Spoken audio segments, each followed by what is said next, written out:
Good afternoon. How are we all? Yeah, Lots of nods. Good. Yeah, I'm Scott Budding. I'm the head of workforce optimization here at Sabio, and it's great to see you all today.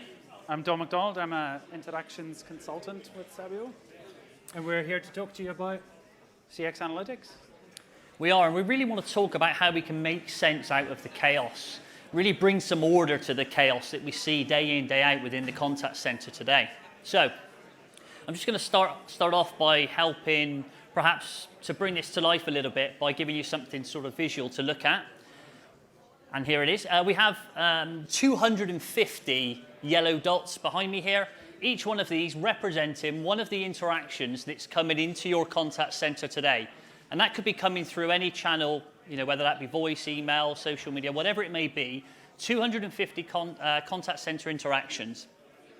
Now, for many organizations today, you're performing quality management manually on perhaps 2%. It can be quite typical. Some may be greater, 5%, some may be doing bits more. But actually, 2% is quite typical. And if we think about 250 interactions in the contact center, you've got the 5 purple ones there. They're the ones that we're getting some insight from. All these other interactions, we're not getting anything from today within our contact center. Perhaps 50 of these, the ones that have the blue around them, are really meaningful in terms of the insights that they can provide to us.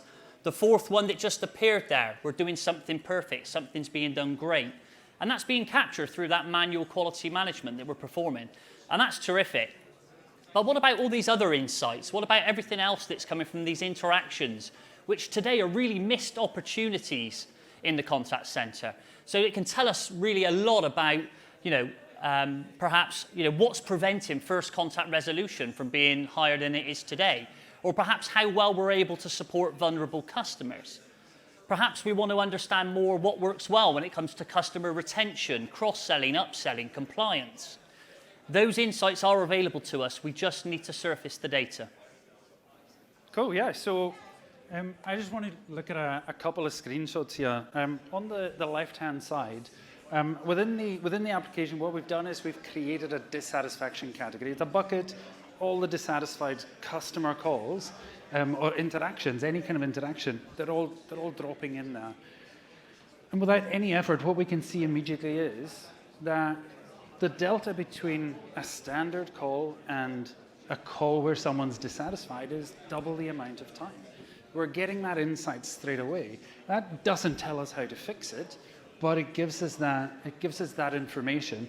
Also, when we look at the talk over time, we're seeing 671% more than our normal calls. These are argumentative calls, maybe. On the right-hand side, what we see is the dissatisfaction over time. But thankfully, we took some interventions. We'll talk about those in a moment. We took some interventions and saw our dissatisfied customers, or the interactions with our customers which were dissatisfied, we saw them drop, maybe rise a little bit, and then drop again when we took the second intervention. And then one for our finance people in the room, looking at the burdened and unburdened cost of the delta between dealing with a normal interaction and those where dissatisfaction was shown. Monitoring this over time and seeing the trends over time, we can take that data and actually map out what the cost is. And I know most people will love seeing the amount being spent on handling those dissatisfaction calls going down. I know that. We all love to see the money going down unless it's in our pay slips. We do. I think if that doesn't grab the attention of people within the contact center, then I really don't know what will, because ultimately what we're really starting to understand here is the size of the prize. And that's where we work really closely with our clients at Sabio to ensure that we're able to kind of move that dial and actually reduce some of these things that are driving cost into the contact center. Moving on to an employee focus. So I've got an employee in my contact center called Jason Snell. We're looking at the use of negative language in the interactions that Jason has with our clients. And what we see is there's a lot of ups and downs in there.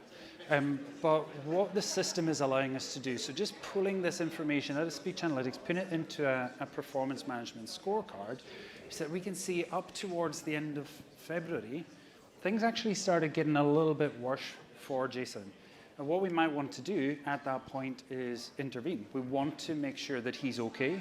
We want to make sure that he's able to serve our customers well.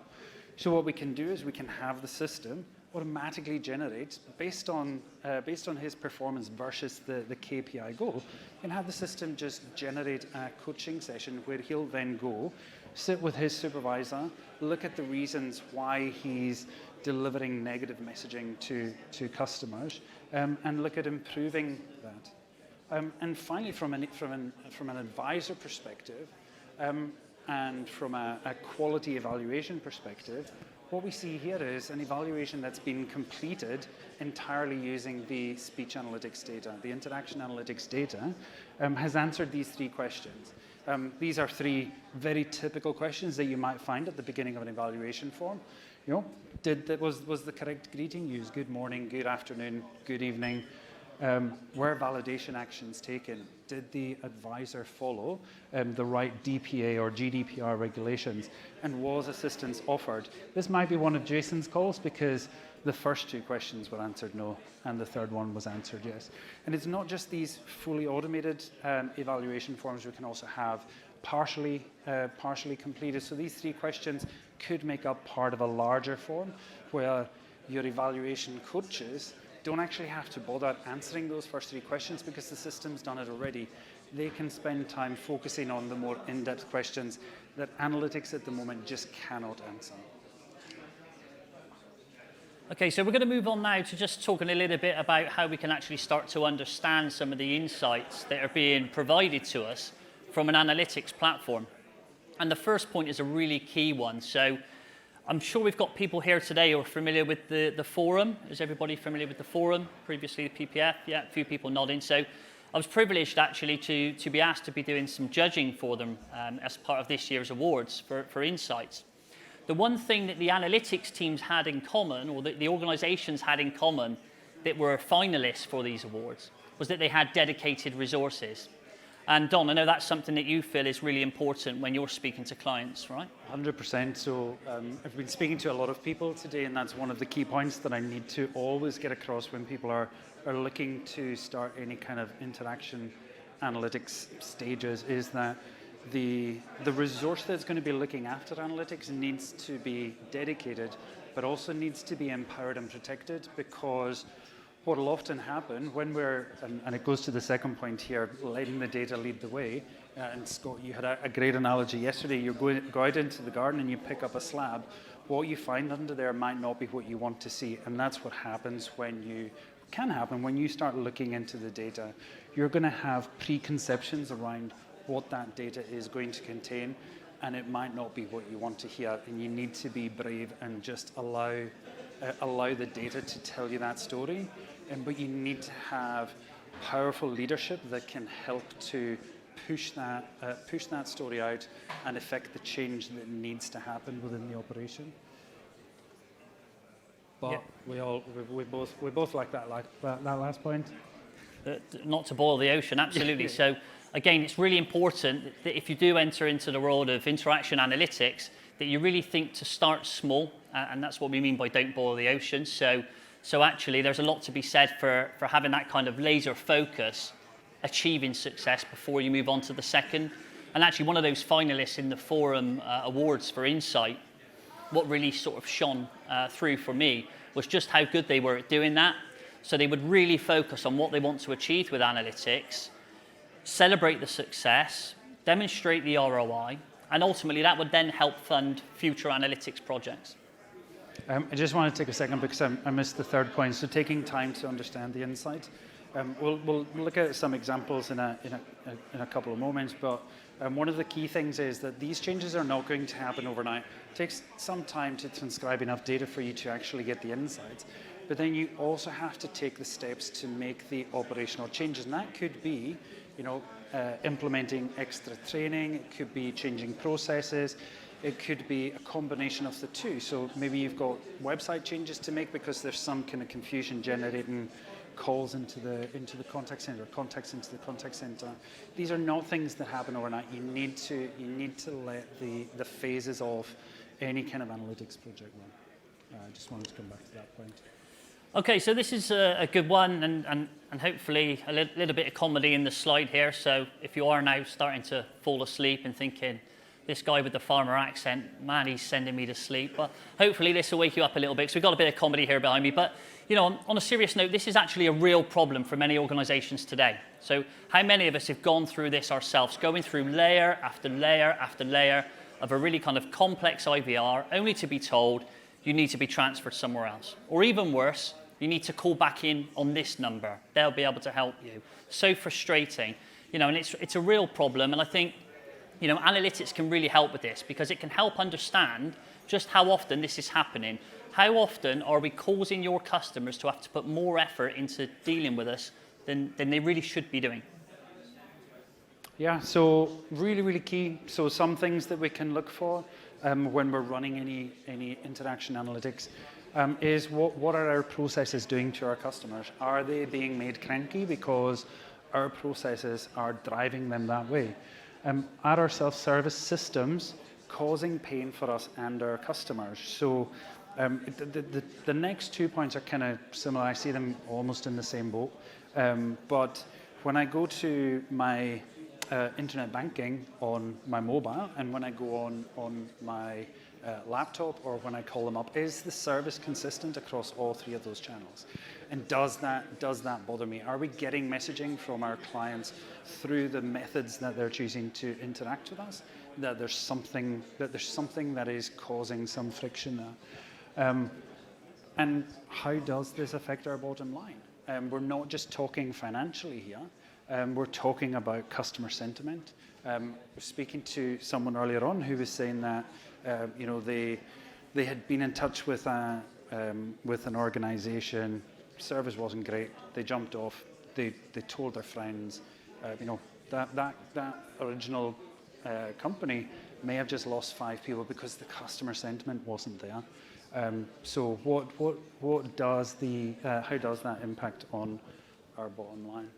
Yeah, I think it's really important because I think if we can start to actually understand what percentage of those contacts that come into the contact center are things that could have been dealt with by our self-service capabilities, then we can start to look into perhaps, you know, why that's not being utilized, whether it be we need to have clearer communication about the availability of such self-service, perhaps there's an issue with the website, people aren't able to self-serve as well as perhaps we think they could or should be. Okay, just kind of acting on the insights more, I guess, coming at this now from an advisor perspective, really. And it's really just to say that we think actually there's an opportunity here for us to be able to understand better whether we are getting our advisor training right first time, every time. Because if we can do that, then we all win. How much today are we needing to rely on additional coaching to get our agents or advisors to a level of proficiency where we want them to be? And I really see analytics, the point I want to highlight actually is the sentence above the images here. The analytics is very much an enabler for your organization to be able to identify issues, to be able to quantify issues, but also capture those key ingredients for success as well. You know, we often think about the negatives in the contact center. There are a lot of positives there too. There are a lot of wonderful advisors out there who give a really good customer experience. So can we capture those key ingredients? Can we share them with other people in the contact center so that can be replicated?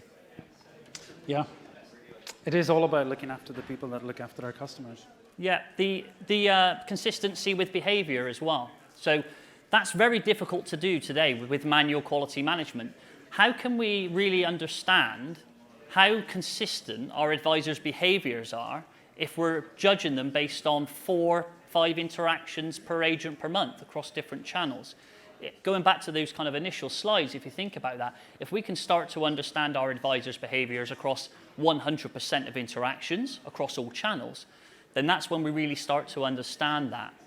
And then we can put those interventions in that Don alluded to. And it really kind of links into those critical insights at the bottom as well when it comes to advisor well-being, mental health. You know, we can start to perhaps pick up on issues there. Maybe there are conversations that need to be held. Yeah. Cool. One of the biggest questions is how should we measure our success? So first of all, what is our success criteria and is it achievable? We're never judging our success. It's not a black and white thing. We succeeded or we didn't succeed. We grade it on a scale. So it could be good, very good, and very, very good. For example, thinking about the customer sentiment. So if we have a 2% uptick in our customer sentiment score, then we might say that that's good. If we go 5%, we might say it's very good. If we go 10%, it's very, very good. And we can always cycle back round and try and improve it that little bit more. We're looking for the insights that allow us to focus on. It may be incremental changes. Again, we don't want to boil the ocean. We just want a bit of success there. What timescales are we setting? So I already mentioned it's not something that's going to happen overnight. There's a lot of different people that could be involved in generating the improvements, and it could take time for those to be realized. I was speaking to someone earlier today, and with one of my clients, we actually have to wait a year because it's a seasonal. It's an improvement to a seasonal process that we made. We have to wait for a year for that for us to actually realize the benefits of that. And then, how do we celebrate and communicate our success? So, this is probably one of the most important parts. It is important to celebrate the success, but how do we then move on? And we need to be careful around the communication of the success, because once everyone starts knowing the great things that analytics can do, they're going to hound you for insight about how many people called on Thursday the 2nd of January for maybe a boiler repair or something. They're going to ask for data that isn't really all that meaningful. You need to be protected. You need to be able to focus.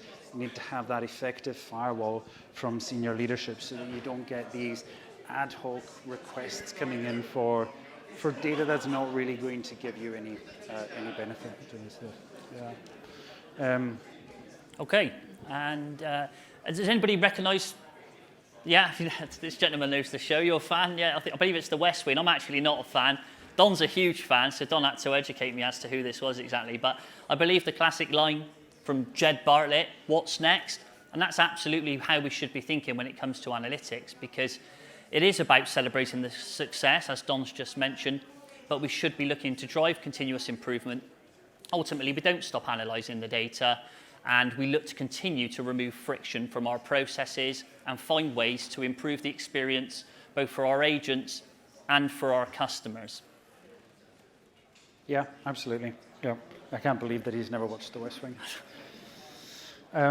Cool. So the path to analytics excellence. So Scott and I have been working a lot in the past few weeks around developing offerings that Sabio will be delivering around interaction analytics.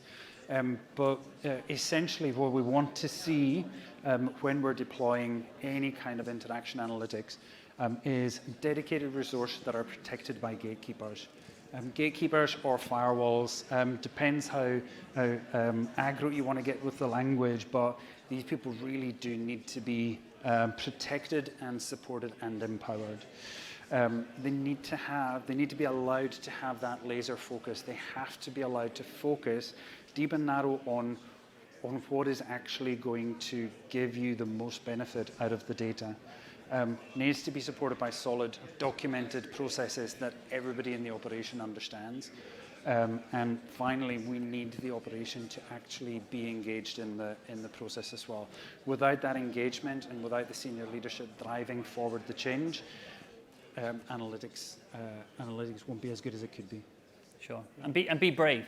It really is about using the data, having those difficult conversations, and ultimately looking to do something that will move the dial. Because the data on its own isn't going to change anything. So it really is about being brave, bringing in those internal stakeholders, and looking to drive change within your organisation for the better.